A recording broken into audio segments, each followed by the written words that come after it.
Welcome back, folks. This time I'm doing Breath of Fire 3. It's a PlayStation 1 game released in North America in 1998, later ported about 8 years ago to the PSP.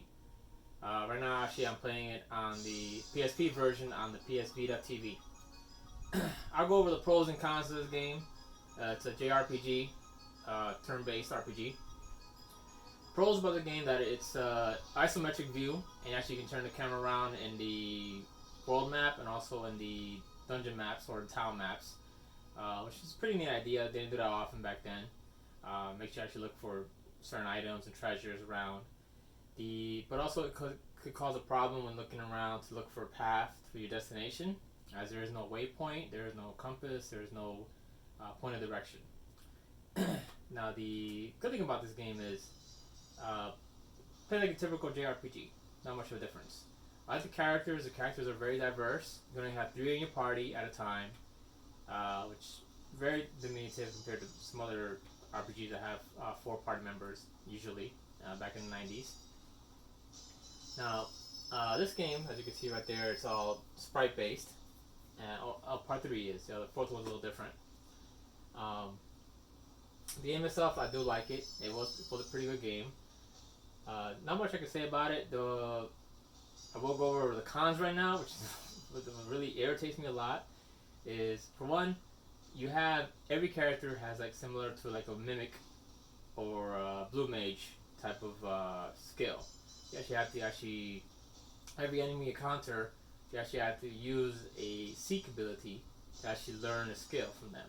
The thing is, you don't know what skills you can learn, and only one character can probably learn it, but they may not be in your party, so you'll never learn the skill at all. You have to hope that actually enemy uses that skill towards you. To get far in the game, you really have to grind hard, and I mean like really hard, because some fights are very difficult, even normal enemies, especially in your combination of party members, because you only have 3 in your party, so you always try to have a healer. Your main character is also a healer.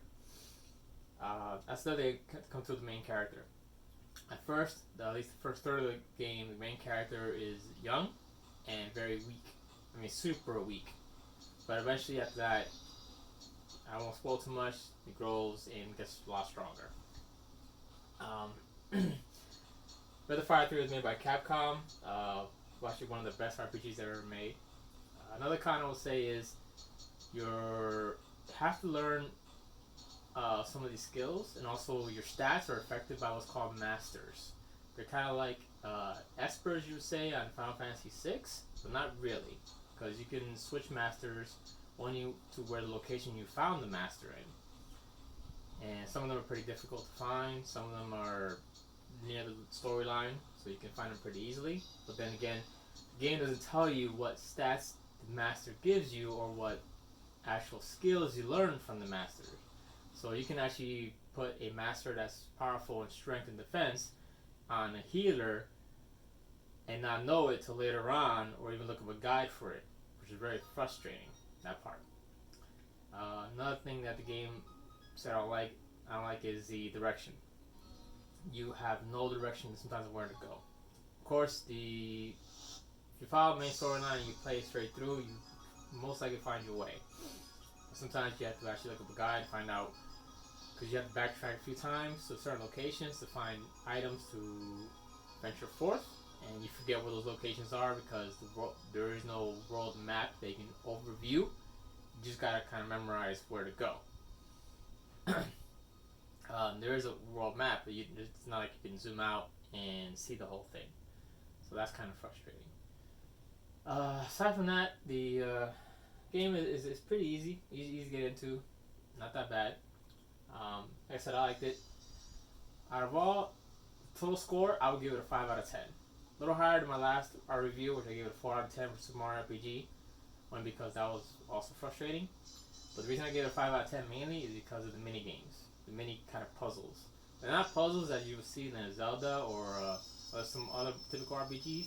They're just like tiny little mini games that are so frustrating that I had to look up a guide on almost a quarter of them on how to do them. And you even have one that's requiring a fishing part, so you have to learn how to fish, and increase your fishing skills in order to obtain a certain item, which is not fun for me because I don't really like fishing in most RPGs. Other than that, I mean, like I said, it's a pretty game. It's nice. It's good to get into if you're looking to actually start an RPG that you've never really got into JRPGs. This is, I think, is a good start for most people, and you actually can get it from the PlayStation Network. Well, thanks you all for watching. Bye.